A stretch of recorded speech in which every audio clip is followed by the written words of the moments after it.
dijiste que se habían reunido Xi Jinping, que es el presidente de China, con el presidente ruso, Putin.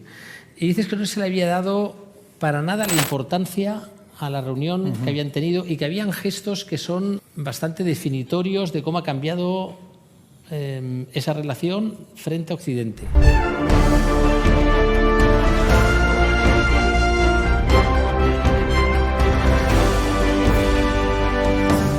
Dentro de estos cambios estamos viendo verdaderos puntos de inflexión históricos. Cosas que a lo mejor nos han pasado desapercibidas, pero que esto se va a estudiar en los libros de historia. Esperemos tener historia, ¿verdad?, dentro de unos años. La semana pasada, el presidente ruso, Vladimir Putin, fue a Pekín y se entrevistó con Xi Jinping, el secretario general del Partido Comunista Chino y presidente de China. Además, prácticamente a perpetuidad, porque modificaron la Constitución para que pueda ser reelegido de manera permanente. Cuando se despidieron, que además es muy bueno porque si vemos el vídeo, Xi Jinping mira a ver si la están grabando, a ver si hay una cámara, y entonces realiza el gesto. Es decir, los gestos en diplomacia son claves, son un símbolo esencial. Y sabía muy bien lo que iba a hacer. Porque, como digo, esto se estudiará en los libros de historia. Y algo que no suelen hacer nunca los chinos, aquí los que tienen tratos habituales con chinos, ellos no son de tocarse, como podemos ser nosotros, ¿verdad?, que somos más de darnos la mano, de darnos 2 besos, de abrazarnos. Ellos no son de tocarse, porque hay culturas que prácticamente no se tocan. Y mucho menos lo hace un alto cargo político, y mucho menos lo hace el presidente del país. Y lo que hace es que cuando se van a despedir, a iniciativa propia, sale de él, Xi Jinping, se acerca a Vladimir Putin, le da un abrazo y le da 2 besos en las mejillas.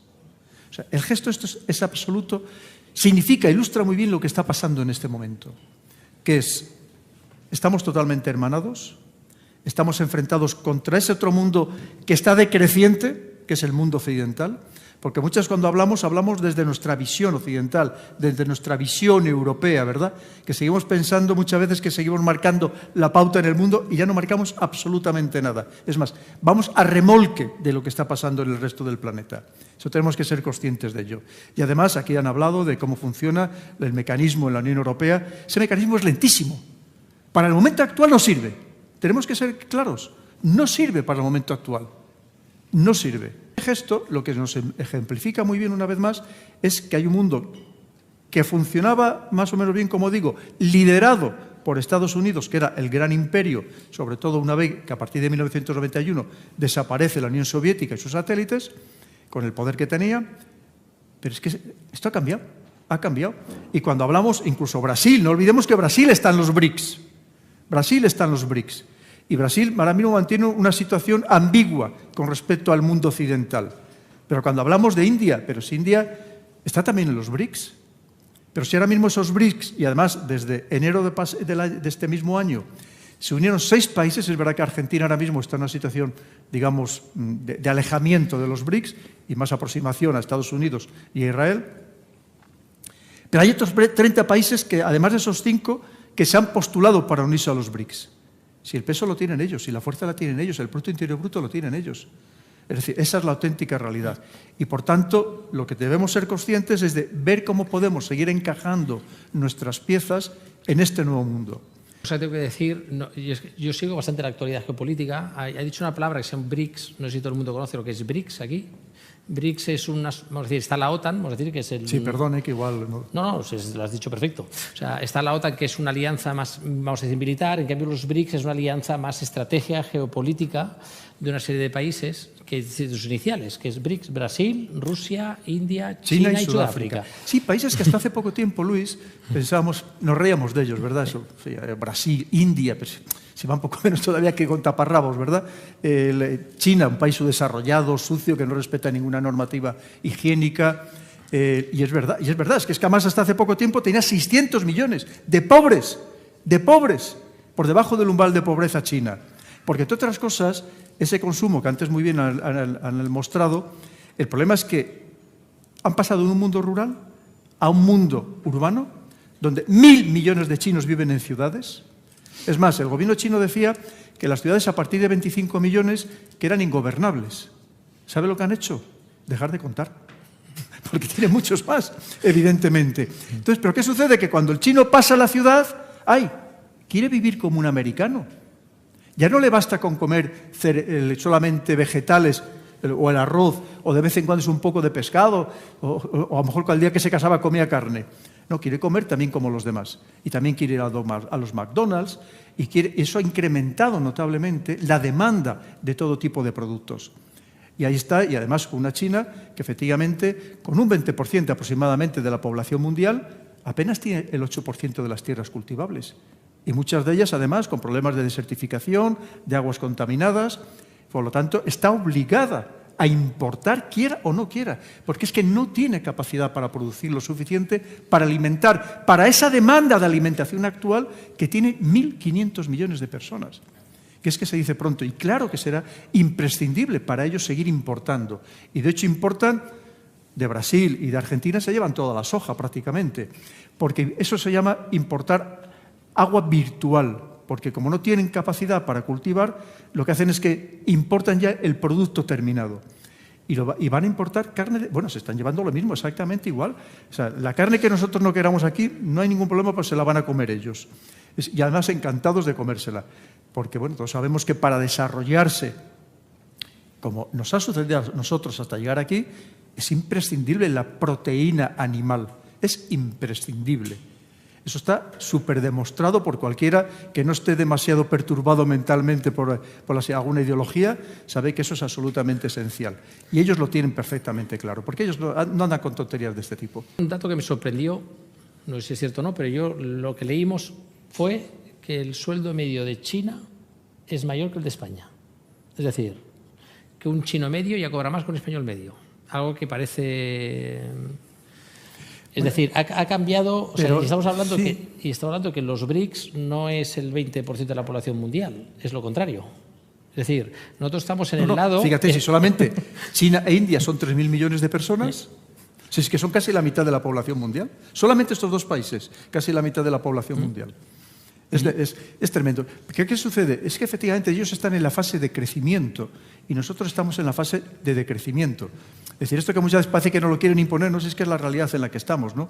Pensemos cómo están aquí la juventud que viva en Madrid, viviendo muchos en una habitación y a veces que dos en una habitación, porque no tienen capacidad ni siquiera para ser autónomos.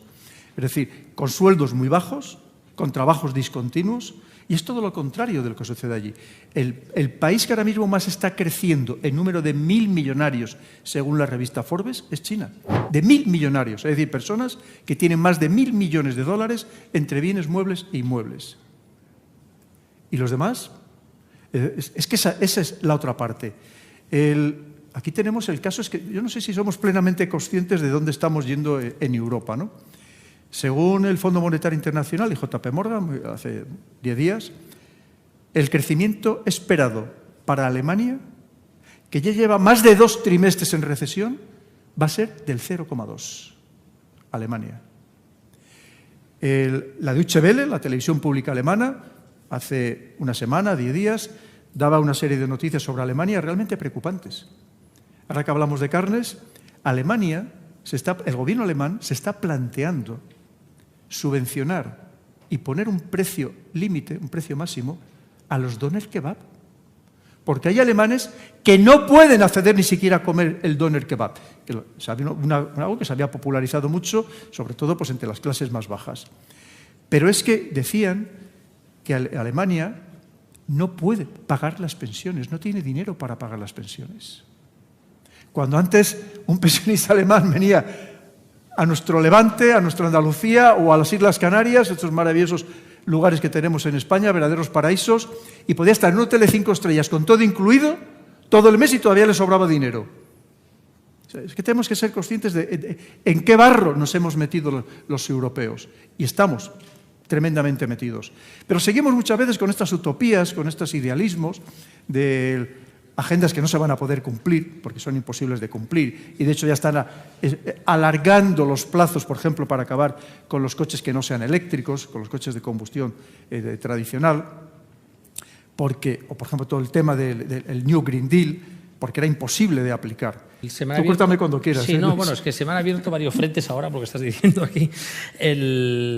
Claro, uno de los temas que hay aquí es el... Bueno, es que tengo muchos frentes abiertos aquí. Yo tuve la oportunidad de ir de vacaciones a Etiopía hace muchos años. Y una de las cosas que me sorprendió, que yo me esperaba el país con los pobrecitos, por decir, en esa época que pensamos, los pobrecitos africanos que no tienen para comer, te encontrabas un país del sur que estaba volcado a hacerte fotos con la gente pintada y la parte norte que era un vergel, que no nos imaginamos. Y una de las cosas que me sorprendió es que estaba haciendo una carretera que rodeaba el país, que daba toda la vuelta, al norte, al Tigray, toda la zona norte, y habían ciudades de chinos. Entonces yo me planteé, ¿qué hacen miles de chinos en Etiopía? Pues te lo explico rápidamente, Luis. Mira, efectivamente, da la casualidad de que Etiopía es uno de esos 6 países que en enero pasado se ha unido a los BRICS. Desde hace tiempo, Etiopía se ha convertido en una subsidiaria, por así decirlo, de China, porque China, aunque nos parezca ya mentira, ya solamente fabrica en su territorio productos de alto valor añadido. Los productos de bajo valor añadido los fabrica en otros lugares como Etiopía. Ya no los fabrica en la propia China.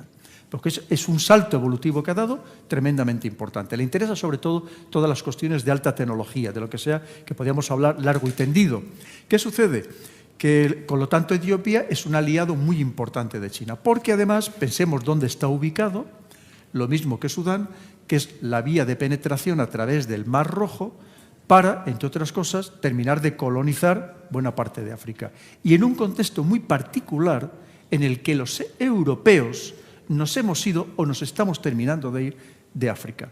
El primero, Francia, un país que en buena medida era lo que era, había sido todavía lo que había sido hasta hace 15 días, gracias a la presencia que mantenía, tanto política como económica, a través del franco-africano, como el militar en todo África, que extraía los recursos, por ejemplo, de Níger, a través de la empresa Areva, que gestiona todo el ámbito de la energía nuclear, desde la extracción del uranio hasta la producción de combustible nuclear o incluso la instalación de centrales nucleares. Y se ha ido a Europa. ¿Quién ha aprovechado la ocasión? Pues China para terminar de expandirse y, por otro lado, evidentemente, Rusia, que también ha aprovechado la ocasión para hacerse con el control de buena parte del Sahel y también de prácticamente todos los países del Sahel y también de África Occidental cada vez más. No debemos olvidar que precisamente, quitando Etiopía, los otros 53 países que hay en África fueron expoliados por nosotros los europeos desde finales del siglo XIX, concretamente desde la Cumbre de Berlín de 1885-1886. ¿Qué significa? Que es verdad que les hemos explotado y no hemos tenido ningún interés en verdad que esos países se desarrollaran, que los niños esclavos que trabajan en las minas, que transportan a la espalda estos sacos gigantescos para sacarlos además a través de otros países, como puede ser de Ruanda, para llevarlo a través de unos procedimientos realmente tortuosos para que terminen en nuestros móviles o en nuestros ordenadores o en nuestras pantallas, evidentemente no ha habido un esfuerzo por modernizar y por sacar adelante estos países. Entonces llegan China y Rusia y venden otro mensaje. Le dicen, yo no te voy a dar dinero a ti, gobernante, para montar un hospital, yo te voy a construir el hospital. O la carretera, o el ferrocarril, o lo que necesites. Y además les venden también el mensaje de nosotros no hemos sido colonizadores, es más, hemos sido colonizados. No olvidemos que China, entre otras cosas, está saliendo de lo que ellos consideran como el siglo de la humillación, entre 1850 y 1950, 1949, que es cuando se constituye la actual República Popular China. Fueron explotados, fueron expoliados. Las guerras del opio con los ingleses. Estamos hablando de los japoneses en Manchuria, es decir, por los propios europeos en general. ¿Qué significa? Que evidentemente es un mensaje que cala. Y es verdad que van a aprovecharse también, pero de otra manera diferente.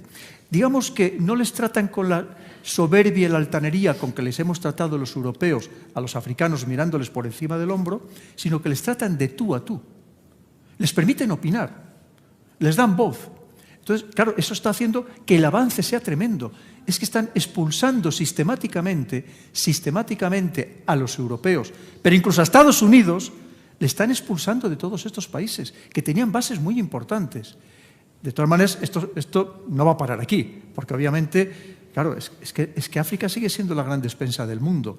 Y allí vamos a ver guerras, vamos a ver conflictos interpuestos, porque no están dispuestos las otras grandes potencias a permitir que Rusia y China se enseñoreen de todo África. Muchas gracias por tu apoyo al canal. Puedes suscribirte, pulsar la campana de notificaciones para estar al corriente de los próximos vídeos, y de momento aquí te dejo un par de ellos que espero que te gusten y que sean de tu interés.